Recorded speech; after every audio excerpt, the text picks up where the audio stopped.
ఎవరైతే మాలాగా మా పిల్లలు కష్టపడకూడదు అనుకుంటారో, ఎవరైతే భవిష్యత్తులో మా పిల్లలు మాకన్నా ఉన్నత స్థాయిలో ఉండాలనుకుంటారో వారు మాత్రమే ఈ వీడియోని స్కిప్ చేయకుండా చూడండి. బిఫోర్ వీడియోలోకి వెళ్ళే ముందు ఒక చిన్న స్టోరీ చెప్తాను. ఆ స్టోరీని ఒక్కసారి గమనించండి. ఒక కుటుంబం, ఒక తండ్రి కొడుకు ఇద్దరు మాట్లాడుకుంటున్నారు. కొడుక్కి చదువు అయిపోయింది, కొడుకు ఏం చేద్దామని అంటే నేను ఏదైనా మంచి జాబ్ చేస్తానండి అంటాడు. సో తండ్రి జాబ్ కాదు బిజినెస్ చేయమ్మా అంటాడు.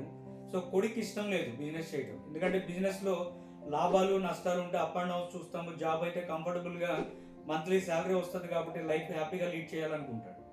సరే అని చెప్పి ఆ తండ్రి ఆ కొడుకు ఒక ఆశని కాదనకుండా వాళ్ళకి తెలిసిన ఒక కంపెనీలో ఉద్యోగం ఇప్పించడానికని ఈ ఇద్దరు తండ్రి కొడుకులు ఇద్దరు కారులో బయలుదేరుతూ ఉంటారు.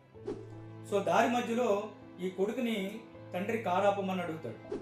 ఎందుకు నాన్న అంటే ఆ పెద్దావిడతో మాట్లాడాలి అంటాడు. సో అటు చూస్తే ఆ పెద్దావిడ అప్పుడే ఆ ఇంట్లో పని చేసుకుని, అంటే ఆ ఇంట్లో పని కంప్లీట్ చేసుకుని బయటకు వస్తూ ఉంటుంది. ఆవిడతో మాట్లాడాలి అంటాడు. ఆవిడతో ఏం మాట్లాడతాను నాన్నగారు అని అంటే, ఆవిడ ప్లాట్ కొంటానంది, ఆవిడకి గతంలో ప్లాట్ కొనమని చెప్పాను, నేను చెప్పినప్పుడు ఆవిడ దగ్గర డబ్బులు లేవు, ఇప్పుడు ప్లాట్ కొనాలనుకుంటుంది. సో ఆవిడకి ఒక తక్కువ ధరలో ప్లాట్ ఇవ్వాలనుకున్నా అంటే, ఆవిడ దగ్గర ఏం డబ్బులు ఉంటే ఆవిడ ఎలా ప్లాట్ కొంటుంది, రియల్ ఎస్టేట్లో ఇన్వెస్ట్ చేసే అంత డబ్బులు ఆవిడ దగ్గర ఉంటాయని కొడుకు అంటాడు. సో ఒక 20 years బ్యాక్ వీళ్ళ నాన్నగారు రియల్ ఎస్టేట్ వ్యాపారం చేస్తే, ఒక 20 years బ్యాక్ ఇప్పుడు ఆ పెద్ద ఆవిడ ఏ ఇంట్లో అయితే పని చేసి వస్తుందో ఆ ఇంటి గల ఓనర్తో ఒక 20 years బ్యాక్ మాట్లాడి రియల్ ఎస్టేట్ గురించి అతనికి అవగాహన తెప్పించి రియల్ ఎస్టేట్లో ఇన్వెస్ట్ చేయమని ప్రోత్సహించినప్పుడు ఇప్పుడు ఏదైతే ఆ ఇల్లు ఉందో 20 ఏళ్ల క్రితం అది ఊరికి చివర, ఆ మారుమూల ప్రాంతాల్లో ఎవ్వరు కూడా ఉండరు, ఒక చాలా దూరం అన్నమాట ఆ ఊరికి. అలాంటి ప్లేస్లో 20 ఏళ్ల క్రితం అతను ఇన్వెస్ట్ చేస్తే ఈరోజు అతను కొన్న ల్యాండ్స్ ఏవైతే ఉన్నాయో అవి అమ్మి ఈరోజు అతను అంత పెద్ద బిల్డింగ్ కట్టుకున్నాడు, అంత కంఫర్టబుల్ లైఫ్ లీడ్ చేస్తున్నాడు, రిటైర్మెంట్ లైఫ్ లీడ్ చేస్తున్నాడు. వాళ్ళ పిల్లల్ని ఒక మంచి ఫారెన్ పంపించి చదివిస్తున్నాడు. ఇదంతా ఎలా చేయగలిగాడు అని అంటే 20 ఏళ్ల క్రితం అతను దగ్గర దూరం అని ఆలోచించకుండా నా మాట నమ్మి ఇన్వెస్ట్ చేశాడు కాబట్టి ఈరోజు లైఫ్ ఇలా లీడ్ చేస్తున్నాడు. ఈరోజు ప్రతి ఒక్క లక్షాధికారి కోటేశ్వరుడు కూడా వాళ్ళు ఉద్యోగాలు చేసి వాళ్ళు వ్యాపారాలు చేసి అయినాడు కాదు, ఇలా రియల్ ఎస్టేట్లో ఇన్వెస్ట్ చేసి అలా లక్షాధికారులు కోటేశ్వరులుగా మారారు అని చెప్పాడు. సో ఇదంతా గమనిస్తున్న వాళ్ళ అబ్బాయి వెంటనే వాళ్ళ నాన్నగారితో, డాడీ నేను కూడా రియల్ ఎస్టేట్ వ్యాపారం చేయాలనుకుంటున్నాను, ఎలాంటి వారికి నేను రియల్ ఎస్టేట్ వ్యాపారం చేయగలను అంటే, సామాన్య మధ్యతరగతి వారందరికీ కూడా రియల్ ఎస్టేట్ అనేది అందుబాటులో ఉంది, ప్రతి ఒక్కళ్ళు కూడా రియల్ ఎస్టేట్లో ఇన్వెస్ట్ చేసే విధంగా మనం ప్రోత్సహించవచ్చు. ఏదైతే ఈరోజు ఈ పనావిడికి ఈరోజు వచ్చే జీతం ఏదైతే ఉందో 20 ఏళ్ల క్రితం ఈ పనావిడి జీతం కన్నా అతని జీతం ఇంకా తక్కువ. సో అతని దగ్గర ఉన్న డబ్బులకి ఎక్కడ ల్యాండ్ వస్తే అక్కడ కొన్నాడు కాబట్టి ఈరోజు పిల్లల్ని మంచి చదువులు చదివించగలుగుతున్నాడు, మంచి ఉద్యోగాలు చేయిస్తున్నాడు, ఈరోజు రిటైర్మెంట్లో మంచి హ్యాపీ లైఫ్ లీడ్ ఇస్తున్నాడు అని చెప్పి చెప్పడం జరిగింది.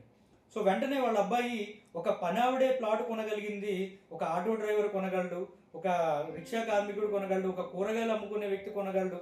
ప్రతి ఒక్క సామాన్య మధ్యతరగతి వాళ్ళందరూ కూడా రియల్ ఎస్టేట్లో ప్లాట్స్ కొనగలరు. కాకపోతే వాళ్ళందరినీ నేను ఎడ్యుకేట్ చేస్తే దగ్గర దూరమా కాదు, మన బడ్జెట్లో మన దగ్గర ఎంత డబ్బులు ఉంటే అంత డబ్బులకి ల్యాండ్ ఎక్కడ వచ్చినా సరే ఇన్వెస్ట్ చేస్తే మనలాగా మన పిల్లలు ఉండకుండా, మనం లీడ్ చేస్తున్న లైఫ్ మన పిల్లలు లీడ్ చేయకుండా వాడు మంచి భవిష్యత్తులో ఎదగగలరు అని ఆలోచించి వెంటనే ఆ తండ్రికి ఆ కొడుకు చెప్తాడు, నాన్నగారు నేను కూడా రియల్ ఎస్టేట్ వ్యాపారం చేస్తాను. ఎలా చేస్తావు అని అంటే, రియల్ ఎస్టేట్లో 40% కస్టమర్లు ఈ మిడిల్ క్లాస్ వాళ్ళే, 60% రియల్ ఎస్టేట్ ఇన్వెస్ట్ చేయగలిగిన ఉద్యోగస్తులు వ్యాపారస్తులు.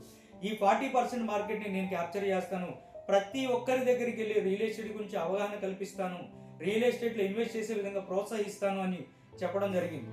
సో ఇదే కాన్సెప్ట్, ఇదే కథ. ఈ కథలో ప్రాపర్టీ ఎక్స్పర్ట్స్ అనేది ఒక తండ్రి, రఘు బర్లా అనేవాడు ఒక కొడుకు. ఈ రోజు నేను మీ అందరికీ చెప్తున్నాను, సామాన్య మధ్యతరగతి వారందరూ కూడా రియల్ ఎస్టేట్లో ఇన్వెస్ట్ చేయండి. మా ప్రాపర్టీ ఎక్స్పర్ట్ టీం నుంచి అతి తక్కువ ధరలో ₹1,00,000 100 గజాలు ప్లాట్ ఇస్తున్నాము. ఈ పండగ సందర్భంగా ఇంకా తక్కువ రేట్లో ప్లాట్లు ఇస్తున్నాము. వెంటనే కింది చిన్న నెంబర్కి కాల్ చేసి మా ప్రాజెక్టులు ఎక్కడున్నాయని తెలుసుకొని మా ప్రాజెక్ట్ విజిట్ చేసి ఈ ఫెస్టివల్ ఆఫర్ని పొంది ప్రతి సామాన్య మధ్యతరగతి వాళ్ళందరూ కూడా కనీసం 100 గజాల భూమిని కొనండి. రానున్న రోజుల్లో భూమి రేట్లు పెరుగుతాయి. మీలాగా మీ పిల్లలు లైఫ్ లీడ్ చేయకుండా వాళ్ళు ఉన్నత స్థాయికి వెళ్తారు. మీ పిల్లల భవిష్యత్తు బాగుండాలి అని అంటే వెంటనే ప్రాపర్టీ ఎక్స్పర్ట్ టీమ్ని కాంటాక్ట్ చేయండి, రియల్ ఎస్టేట్లో ఇన్వెస్ట్ చేయండి. ప్రాపర్టీ ఎక్స్పర్ట్స్ మీ కష్టార్జితాన్ని వృధా కానివ్వం. వెంటనే ఈ రీల్ని మీ ఫ్రెండ్స్ అండ్ ఫ్యామిలీ మెంబర్స్కి షేర్ చేయండి, అద్భుతమైన డిస్కౌంట్ని పొందండి.